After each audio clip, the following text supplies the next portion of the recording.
Estamos de volta com a mesa de debates aqui na TVE Juiz de Fora.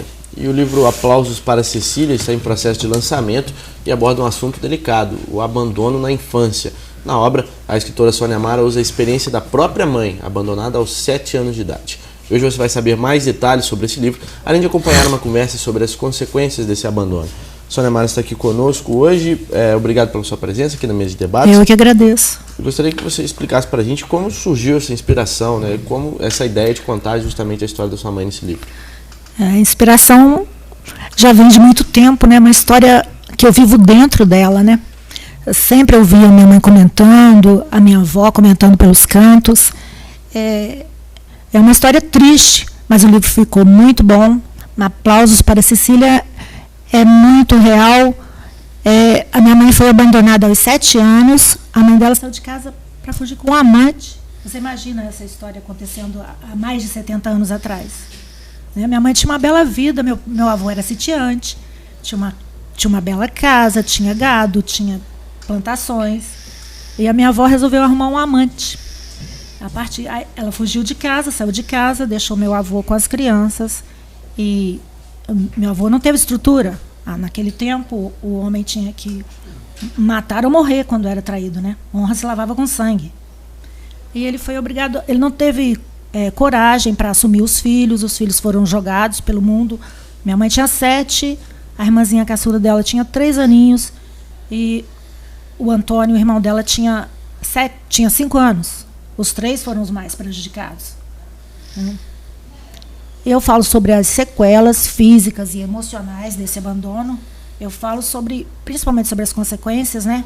E como isso vai repassando de família para família, porque acaba ficando genético.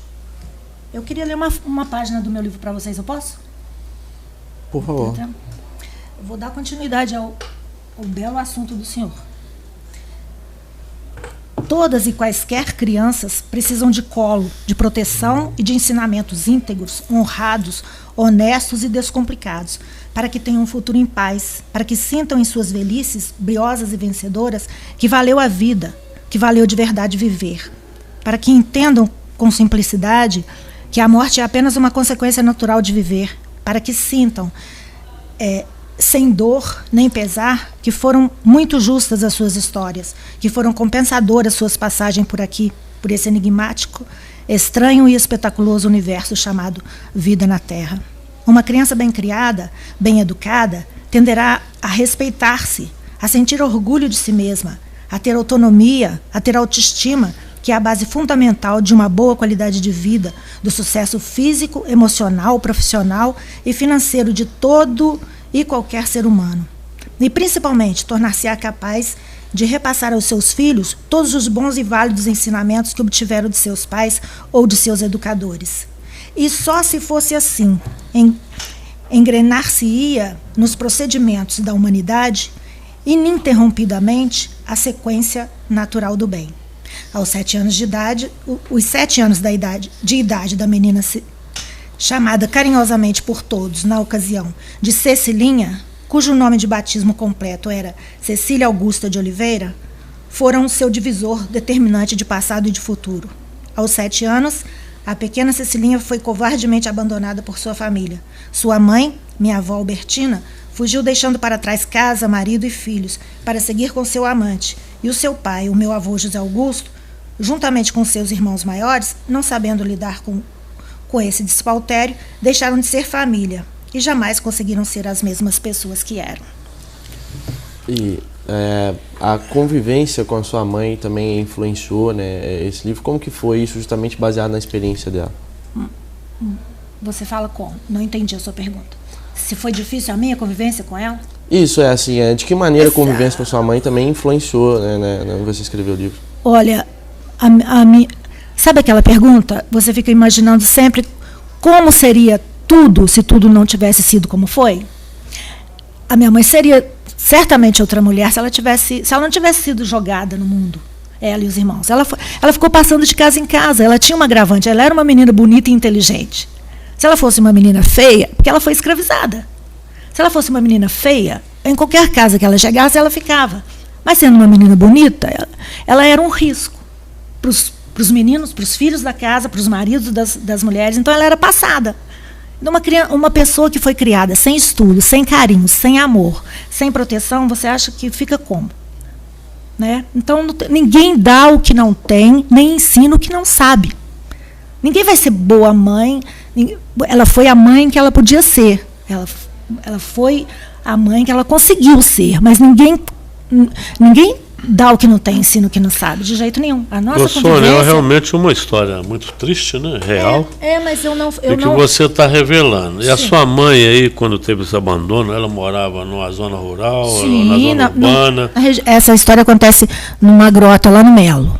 No? Desterro do Melo. Pé de Barbacena.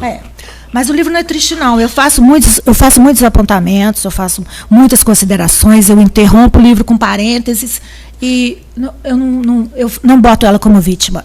Aplausos para Cecília. Ela é uma vencedora. Ela passou por tudo isso, ela teve muitos e muitos problemas, mas ela está viva, fazendo planos, viver. Que serve de exemplo para outras Cecílias que estão perdidas por aí, né? Sim. Que sirva de exemplo. E como é que ela superou isso? Ela conseguiu estudar, trabalhar?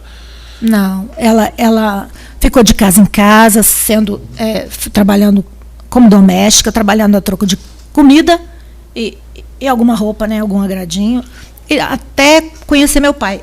Como ela era muito bonita, ela era bastante namoradeira, então eu apelo para esse lado, ficou uma leitura bem suave. Eu apelo para os namorinhos, que foram histórias muito bonitinhas. Os namoros de antigamente eram só conversa, né? Não tinha, era só paquera, era de longe, tinha sempre alguém perto, né? Então eu apelo para essas histórias de namoro.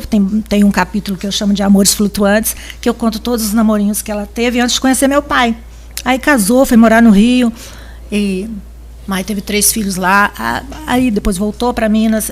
É uma história bem interessante, tem bastante surpresa. Ô, Sônia, uma coisa que eu acho legal. Hoje em dia as pessoas leem pouco. Eu falo que quando uma pessoa ela lê, ela como se fosse um diretor de cinema, na qual ela consegue escolher a locação, escolher o vestuário e os atores que vão participar desse evento da própria leitura. E o fato principal é o seguinte: ninguém aprende com a experiência do outro, mas serve de aviso. Então, sim, pessoas que não passaram por isso, né, pelo que a Cecília passou, vamos colocar assim... No mínimo aprende o que não fazer, né? Exatamente, ela vai, pelo menos, ter conhecimento, apesar de não ter a vivência, de um mundo que está aí, que acontece, e com isso, muitas vezes, abrir os olhos para que não permita que isso aconteça, ou se vê que está acontecendo, consiga levar algum tipo de alento àquilo ali. Então, eu acho excelente isso. Eu faço uma homenagem para ela. No início seria um presente, mas eu acho que o presente foi meu, porque o livro ficou muito bom, e eu gostaria muito que o senhor lesse. Eu gosto de ler, gostaria que o senhor lesse e depois o senhor me desse a sua opinião. Obrigado. Ficou muito bom mesmo. Então, a homenagem é dela e o presente é meu. E aplausos porque ela cresceu sem mágoa. Mágoa não, é impossível.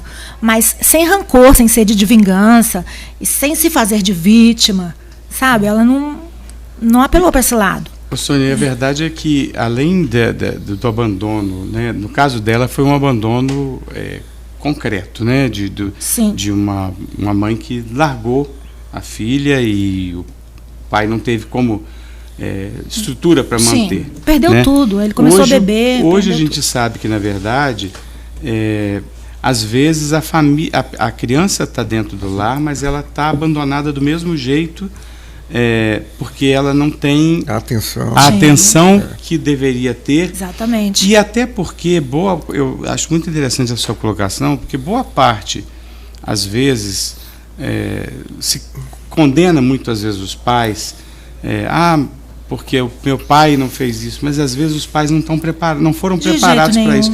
Eu gostei muito de você dizer disso, que ela foi a mãe que ela podia ser.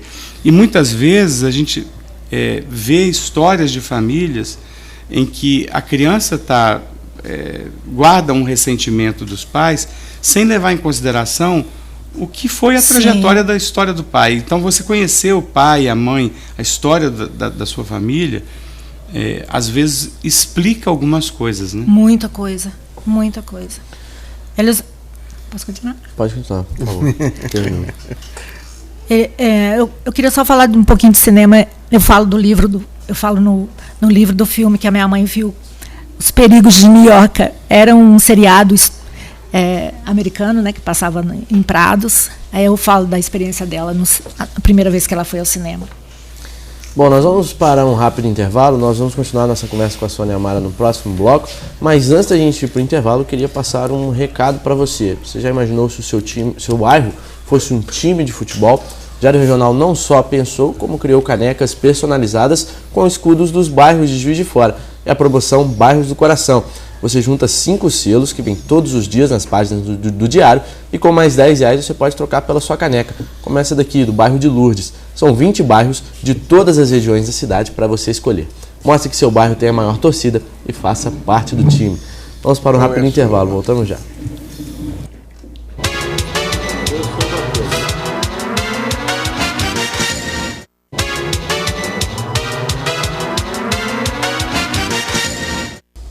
Voltamos com a mesa de debates aqui na TVE Juiz de Fora, começando com a escritora Sônia Amara, ela que escreveu o livro Aplausos para Cecília, onde ela conta a história da mãe dela, que foi abandonada aos 7 anos de idade. Agora, essa história que é contada no livro, ela vem de relatos só da sua mãe ou de outras pessoas também? A maioria da minha mãe. Ela ficou um pouco insegura no início, mas depois ela acabou aceitando, que eu achei ótimo. Mas a maioria dos relatos é da minha mãe. Tem alguma... Eu saio um pouquinho do foco, porque tem umas histórias muito interessantes de primos, mas eu falo das minhas tias. Então, tem algumas histórias de primos que não poderia ficar fora, porque são muito interessantes. E foram os primos que me contaram. Mas a maioria é relato da minha mãe. E os irmãos? Os irmãos dela? Os irmãos dela, eu só tenho uma irmã viva. Os outros morreram. Eu falo um pouquinho de cada um.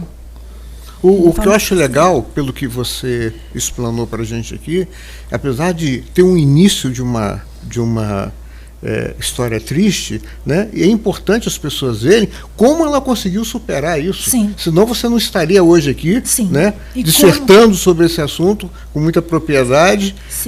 Então, apesar de todas essas diversidades, ela é uma vitoriosa. É vitoriosa. E principalmente muito honesta. O que ela passou para a gente, ela e meu pai, é a noção de honestidade fora do comum. Fora do comum. Entendeu? Principalmente por ela ser honesta, por ela não ser vingativa, por ela não ter sentimento de vingança. Porque eu acho que, né, qualquer pessoa, por muito menos, tem vontade de se matar, tem vontade de vingar, tem vontade, né? E a minha mãe não, sempre tem sonhos, está sempre, apesar de tudo, até botei no banner que eu fiz, seguir em frente, viver apesar de tudo. É o lema dela. No seu livro você colocou quem te apoiou para você poder escrever esse livro, o lançamento, quando vai ser, como é que... Eu vou lançar, os meus livros são produção independente. Eu vou lançar, é meu terceiro trabalho, vou lançar em Barbacena no próximo dia 22, a partir das 16 horas, na Câmara Municipal. E pretendo lançar aqui no Fórum da Cultura no dia 29 de novembro. Uhum. E como que foi justamente esse processo assim, para poder conseguir fazer com que esse livro seja publicado, seja lançado? Os meus livros são feitos pela Editar. E eu tenho a ajuda do marido agora, das minhas filhas. Tenho uma filha que mora na Europa, outra que mora aqui. Tenho 2 filhas. A minha filha que mora na Europa está aqui para o lançamento. A minha mãe vai ser bastante prestigiada. Hoje eu posso pagar. Né? Apesar de ter sido neta do abandono, também sofri muito, passei muita dificuldade. Não pude estudar também, porque tive que sair de casa cedo para trabalhar. Né? Mas acaba que, assim, entre mortos e feridos, todos se salvaram, porque não tem ninguém bandido, não tem ninguém drogado, não tem, todo mundo honesto, trabalhador, lutador. É claro que nós temos problemas sérios, emocionais, até físicos, que passa no DNA, esse abandono, esse medo, essa insegurança, porque uma mulher, para engravidar, ela tem que estar muito bem, tem que estar preparada para engravidar. Não é assim, né? Se teve algum problema na infância, tem que se livrar dele primeiro para depois engravidar. Né? A formação de uma criança tem que ser preparada antes dela virar. Mas o que acontece hoje em dia, a pirâmide está cada vez com a base maior, né? E, enfim, por quê? Porque as pessoas que têm uma condição financeira hoje em dia e têm um pouco assim, de consciência, elas estão evitando realmente ter filho ou mais de um filho. Mas, por outro lado, nós temos a gravidez precoce, por isso que a base, do adolescente que não está preparado para isso, né? Por isso que a base... Porque faltou educação, faltou orientação, faltou instrução. É isso que está faltando. Por isso é que eu acho que está faltando melhorar muita coisa na educação, familiar. Na educação infantil, no ensino em tempo integral, e todo mundo tem que conscientizar que educar os filhos, educar as pessoas que vivem numa cidade, num país, isso não é só dever do pai, é do Estado, é da sociedade. Todos nós temos que se preocupar em dar a melhor atenção para essas crianças. Com o professor Márcio, já é uma ação muito boa da universidade, entendeu? As crianças brincando com outras crianças, se interagindo, sendo respeitados, recebendo ali pipoca, recebendo tal. Não é só criança, eu no cinema pela primeira vez, então todo mundo tem que dar como primeiro emprego, entendeu? Isso eu acho que é fundamental a pessoa como primeiro emprego. Todos nós tivemos primeiro emprego. Eu tive meu primeiro emprego, que eu guardo a carteira de trabalho até hoje, trabalhei na rodoviária, Regis Bittencourt, quando era ali. Aquilo para mim é um troféu, foi o único emprego. Depois eu entrei na advocacia. Eu achei aquilo tão fundamental, porque, puxa, receber o meu salário ali pela primeira vez, eu ter como pagar, como comer uma coisa, ir no cinema, levar a namorada, isso é coisa importante, gente. Isso valoriza a dignidade da pessoa humana. Mas esse convívio que há na universidade não é só criança, não. Eu acho muito importante a interação também que há entre os pais e os educadores. No caso, que eles não estão lá, estão sendo assistidos lá. Eu estou curioso com uma coisa, né? Além da curiosidade de conhecer a obra, o que aconteceu com o seu avô? Meu avô morreu como indigente, perdeu tudo. Ele perdeu a própria dignidade. Ele era muito apaixonado pela minha avó, ele morreu apaixonado por ela. E ele não tinha coragem, ele nunca mais teve outra mulher, ele não teve coragem para refazer a vida dele. A coragem que ele teve foi só no momento, porque inclusive ele ajudou a minha avó a sair de casa. E a sua avó? A minha avó, ela não foi feliz com o homem com quem ela foi morar, porque... gente, vocês têm que ler meu livro. Senão contar tudo, né? Contar tudo. Não pode contar, né? Senão daqui a pouco... Ele foi deserdado, ela também, então... Né? Leiam. É uma história emocionante. Agora, você falou que você também é mãe, né? Como que essa experiência da sua mãe te inspirou também a ser mãe? Não foi muito bem inspiração, não. Infelizmente foi imaturidade. Eu não estava preparada, não, para ser mãe, não. Criar filho, gente, botar filho no mundo é a maior responsabilidade do mundo. É muito complexo. Você tem que preparar o seu filho para ter filho também. Eu achava que era fácil, mas não era. Casei muito nova, casei com 17 anos, meu primeiro casamento. 17 anos, fui mãe com 19. Aí que você vê, você não pode educar filho na prática. Primeiro você tem que ter a teoria. Entendeu? Hoje, se eu fosse educar hoje, eu educaria completamente diferente. Mas você, inexperiente, nova, foi educada de uma maneira totalmente brusca, rude. Você pensa que é assim que educa, e não é. Já está mais do que na hora de todo mundo entender isso, que criança você educa com amor, com carinho, mas antes de se botar um filho no mundo, você tem que ter condições psicológicas e financeiras. Tem que ter estrutura. Tem que ter estrutura. Senão, igual você estava falando, né? Quem vai tomar conta? A mulher de hoje quer trabalhar fora. Quem vai tomar conta do seu filho? Como é que fica? Você pode acreditar numa creche? Pode, desde que ela seja muito cara. E você desde tem dinheiro que os para pagar? profissionais que estejam lá estejam qualificados. Sim, sim. Nós estamos chegando na reta final do nosso programa. Queria que você só reforçasse, então, as informações do lançamento do seu livro, né? Dia 22. Dia 22 em Barbacena, na Câmara Municipal, a partir das 16 horas. E dia 29 em Juiz de Fora, no Fórum da Cultura. Tá ok, Sônia Amaro, obrigado pela sua presença aqui na mesa de debates. Imagina, eu que agradeço pela oportunidade. Aproveitar para agradecer também a presença do professor Márcio Guerra, que esteve conosco. Muito obrigado, João. Obrigado aos telespectadores e a todos os integrantes da mesa que puderam conversar com a gente. Nós agradecemos também nossos debatedores, Francisco Magaldi, Dr. José Lúcio. Muito obrigado também pela sua companhia. Mesa de debates volta amanhã, às 11 horas da manhã, ao vivo aqui na TVE Juiz de Fora. E você assiste a reprise deste programa de hoje a partir das 7h05 da noite, logo após o Jornal da TVE, ou a qualquer momento pelo YouTube, através do canal da TVE Juiz de Fora. Para você uma ótima tarde e até amanhã.